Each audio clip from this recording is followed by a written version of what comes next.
identifying and challenging these thinking errors involve a number of steps here.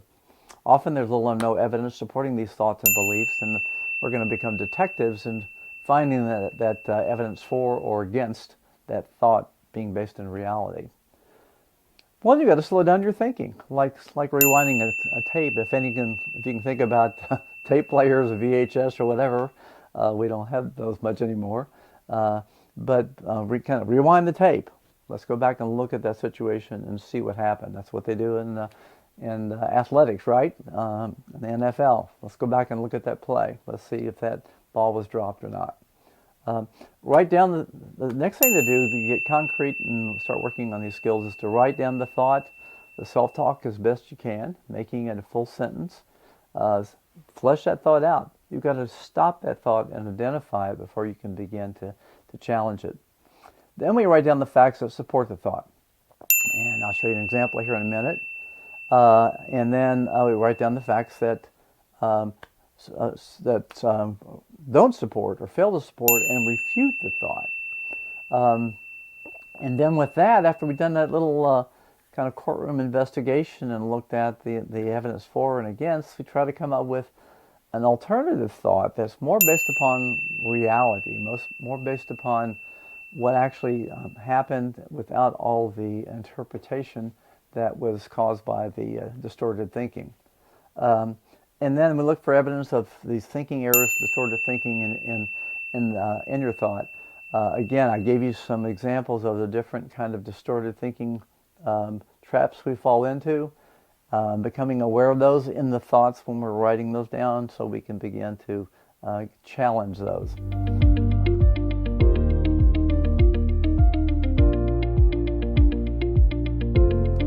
Okay, so here's what we're going to do. I'm going to talk about thought-challenging skill practice here and give you an example. There's some worksheets that are going to be in the comments section, so you can actually start out by writing down, catching those automatic thoughts, okay? When you feel an uncomfortable emotional state, or feel a conflict or a tension, or something wasn't very helpful in an interaction with someone, if you can write down that thought that was that happened right before that feeling came on, and then try to get that in sentence form, okay? And when you write that down, that's going to be like going back to our problem-solving skills. You want to try to write something down in a full thought sentence so that it can be solvable. I think we often get stuck by, again, those global things that get into those distorted thinking. So you can see how these skills start coming together.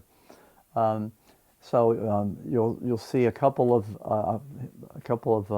worksheets here. One is with recording your thoughts, identifying the feeling you had, giving it a rating, labeling it, then the thought that you were trying to put together that happened in between there, and then don't worry right away about the challenging of that thought, okay? We're going to jump on that a little bit more, but you want to get a few of these things written down so that you can begin challenging them. And then the next session, I'll talk a little bit more in depth about challenging these irrational or problematic thoughts. But give you an example here. We'll look at this one where we're talking about, here's an example of an automatic thought someone wrote down in the thought record. Well, I didn't get picked by the group to take on a leadership role again. It's so obvious that no one has any confidence in me or really cares if I participate in any way. I might as well just drop out of this project in this group. Everyone else is so much more competent than me. I feel so miserable at these meetings. Okay?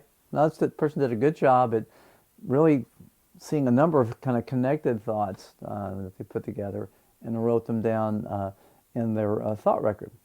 So the next thing to do, basically, is look for the facts that support that thought. So you can see here on the sheet, on one side, we're going to have the facts that support that thought that they had to dig up. Okay, if you're gonna try and basically convict yourself on your thoughts, okay, then you got to support it with the facts. Where are the facts? The only facts that this person could come up with is that no one in the group approached me to ask me to take on a leadership role before, or on this project, or at any meeting I've been to. Next, I've come to dread these meetings more and don't feel like coming anymore. Well, that's really a feeling statement. That's not really a fact, okay? So you can see how these things, would bleed into these situations. That's a feeling. We can't think with our feelings. Our feelings are in response to our thinking often. It looked to me like the same people get picked to run these projects every time, not me. Okay, so feeling very incompetent, very much kind of rejected by the group and so forth. But the only fact is that no one's approached them to ask them to take a leadership role. Okay, so the facts that don't support what this person was thinking was that, to be honest, I seldom speak up in these meetings so that others would know what I'm interested in, what talent or skill I have to bring to the table, or my willingness to take a leading role. Bess, talking about another person in the group, is usually quiet in these meetings, but when she raised her hand to be part of this project, she was picked to lead that group. I haven't actually raised my hand or spoken up at a meeting, or even talked individually with the group chairperson about my interest in a leadership role. So you can see that when they begin to get objective about it, what happened or didn't happen, it becomes a real different perspective on this. So those challenges then are taken into coming up with an alternative thought that's based a bit more on reality, on that objective information that we have. In this situation then, the person came up with, I'm going to make a conscious effort to speak up and request to take on a significant role in an upcoming group project, and talk to the group chairperson about wanting to be more actively involved. I'll do this for the next couple of meetings before I make a decision as to whether or not I should look for a group that might be a better fit for me. I'll likely never feel more competent if I don't be more assertive about taking on challenges. So this was, again, a really well worked out, thought-challenging process, and led then to alternative thinking that could lead to very different behaviors and feelings about the situation and behaviors going into the situation. The key determinants often of the benefit and usefulness of your alternative thought will be things like this. What's my emotional reaction? Do I feel better as a result? Was it helpful? Am I less angry? Am I less frustrated? Second, does it reduce the tension or conflict in a relationship? So many of our conflicts and issues are based upon relationships. And then thirdly, my thoughts become more based on the reality of the situation.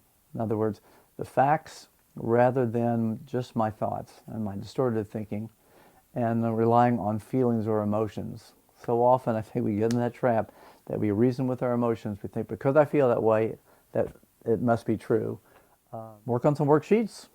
Keep up with the activities, exercise, your sleep, your stress management, and then see you next week. We'll follow up a little bit on this CBT work. Have a great week.